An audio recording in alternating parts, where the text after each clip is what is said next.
शिवजी का जादुई बेलपत्र। आरती अपने भाई योगेश के साथ एक छोटे से घर में रहा करती थी। फूलमाला बेचकर दोनों भाई बहनों का गुजारा होता था। आरती भोलेनाथ की बहुत बड़ी भक्त होती है और उसका भाई योगेश भी ठीक आरती की तरह ही भोलेनाथ का भक्त था।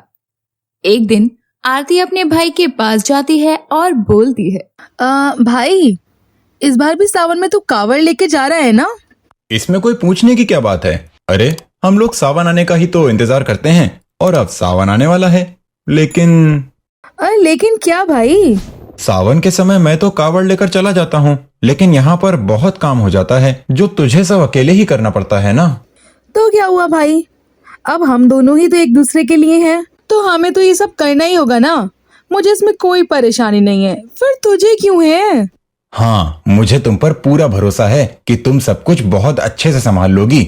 अच्छा, मैं सोने जा रहा हूँ। कल सुबह सोमवार है ना, तो बेलपत्र, फूल माला ये सब भी तो लानी होगी ना। अच्छा ठीक है भाई, परसों से सावन भी शुरू हो जाएंगे, तब तो मुझे ही करना होगा। दोनों भाई बहन सोने के लिए चले जाते हैं और अगली सुबह योगेश फूल माला और बेल पत्र लेने चला जाता है और अगले दिन सुबह कावड़ लेने के लिए जा ही रहा होता है कि तभी वो आरती के पास आता है और बोलता है, अच्छा मैं निकल रहा हूँ, अपना ध्यान रखना और हाँ, रोज मंदिर चली जाना फूल माला बेलपत्र बेचने। ठीक है भाई, मैं चली जाऊंगी। क्या हुआ, तबीयत ठीक है ना? ऐसे बात क्यों कर रही है? पता नहीं, शायद बुखार है, लेकिन कोई बात नहीं, मैं ठीक हो जाऊंगी। क्या ठीक हो जाएगी? इतनी तेज बुखार है। चल दवाई लेकर आते हैं, फिर मैं जाऊंगा। भाई, मैं ठीक हूँ और मुझे लगेगा कि दवाई लेनी चाहिए तो मैं खुद ले आऊंगी। लेकिन अकेले कैसे जाएगी? मैं यहीं हूँ तो मैं चलता हूँ ना। कावड़ लेने भी तो जाना है ना तुझे, तू कावड़ लेने जा। भोलेनाथ के काम में देर करना अच्छी बात नहीं है। और मेरा क्या, मैं तो खुद ठीक हो जाऊंगी। ठीक है, लेकिन अपना ध्यान रखना। और हाँ, आज मंदिर मत जाना फूल पत्र और ये सब बेचने के लिए। आज थोड़ा घर पर ही आराम कर लेना, ठीक है ना? योगेश इतना बोलकर कावड़ लेने के लिए चला जाता है। आरती भी हिम्मत करती है और मंदिर जाने के लिए तैयार हो जाती है। तभी आरती खुद से बोलती है, भाई तो चला गया कावड़ लेकर, अब मैं भी फूल माला बेल पत्र और बाकी सामान लेकर मंदिर चली जाती हूँ। आज सावन का पहला सोमवार है, आज तो भोलेनाथ के दर्शन हो जाएं, बस वही काफी है। और काफी लोग भी आएंगे मंदिर में, जितनी जल्दी जाऊं उतना ही अच्छा होगा। आरती मंदिर चली जाती है और फूल माला बेलपत्र बेचने लगती है। तभी बेलपत्र के बीच में से एक बेलपत्र होता है जिसमें से एक अद्भुत रोशनी निकलती है। वो देखकर आरती हैरान हो जाती है और बोलती है, ये अजीब सी रोशनी कहाँ से आ रही है? मुझे इस बारे में भाई ने कभी बताया ही नहीं। कोई बात नहीं, कोई ये वाला बेलपत्र लेगा तो मैं दे दूंगी, वरना भोलेनाथ की तो मैं भक्त हूँ ही, मैं ही भोलेनाथ पे चढ़ा दूंगी। आरती लोगों को बेलपत्र फूल माला बेचने लगती है, लेकिन जिस बेलपत्र से रोशनी निकल रही थी वो बेलपत्र कोई नहीं लेता। और जब वो मंदिर जा रही होती है तभी अचानक से उसका पैर फिसल जाता है और उसके हाथ से सामान गिर जाता है। बेलपत्र फूलों पर लोग चल चल कर जा रहे थे। ये देखकर आरती को बहुत बुरा लगता है और वो बोलती है, अरे आप लोग भोलेनाथ पर चढ़ने वाली चीजों पर पैर कैसे रख सकते हो? हटो यहाँ से। अब तो मैं इसे भोलेनाथ पर नहीं चढ़ा सकती हूँ, अब ये तो बेकार हो गए हैं। लेकिन मैंने आज तो भोलेनाथ की पूजा भी नहीं की है। कोई बात नहीं, मैं पूजा करके घर चली जाती हूँ, वैसे भी काफी शाम हो रही है। आरती घर की तरफ आ ही रही थी कि जमीन पर गिरा सामान लेकर वो घर आती है। तभी अचानक रास्ते में कुछ लोग एक लड़की को परेशान कर रहे थे और उसके साथ बदतमीजी कर रहे थे। ये देखकर आरती को बहुत बुरा लगता है और आरती बोलती है, अरे आप लोगों को शर्म नहीं आती है एक लड़की के साथ बदतमीजी करते हुए, वो भी इस पावन समय में? तो क्या अब हम तुम्हें पकड़े? वैसे बुरी तो तुम लग नहीं रही हो। एक थप्पड़ पड़ेगा ना, अभी अकल ठिकाने पर आ जाएगी। ए, डरा किसे रही है तू? मुझे जानती नहीं अभी तू? मैं तेरे साथ कुछ भी कर सकता हूँ और तू मेरा कुछ नहीं बिगाड़ सकती।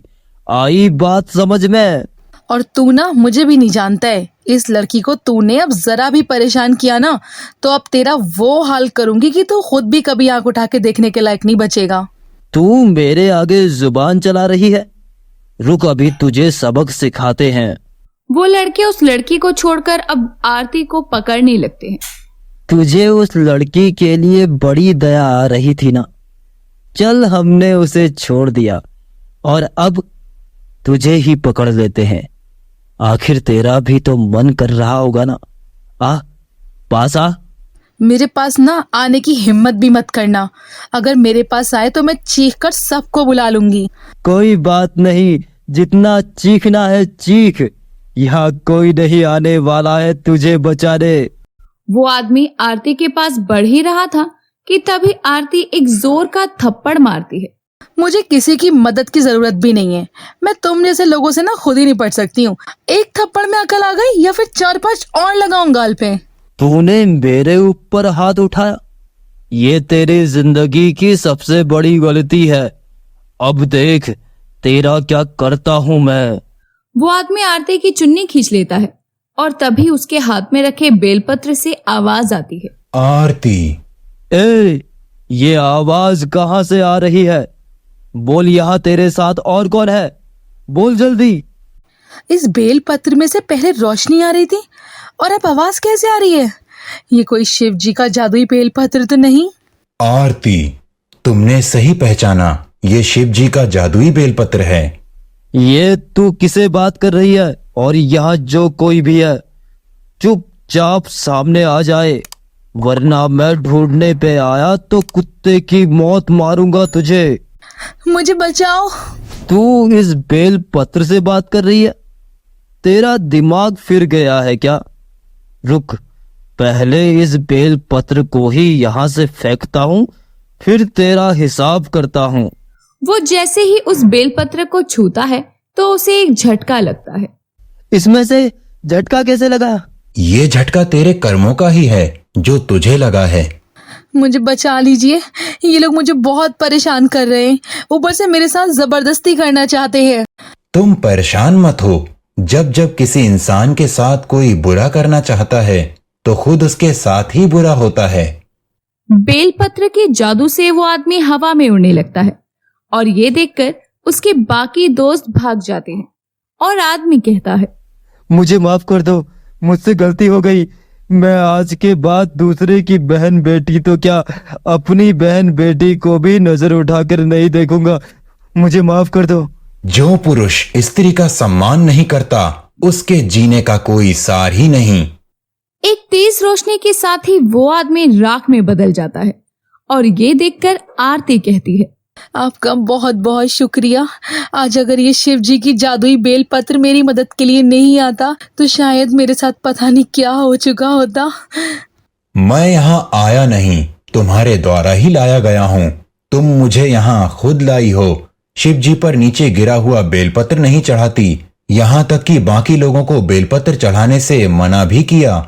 आज के बाद तुम पर या तुम्हारे भाई पर कभी भी कोई भी मुसीबत आएगी तो ये जादुई बेलपत्र उस मुसीबत को अपने सर ले लेगा और ये जादुई बेलपत्र हमेशा तुम्हारे साथ रहेगा। इतना बोलकर वो बेलपत्र तुरंत नीचे गिर जाता है और उसकी रोशनी भी खत्म हो जाती है और फिर आरती उस बेलपत्र को अपने घर लेकर चली जाती है।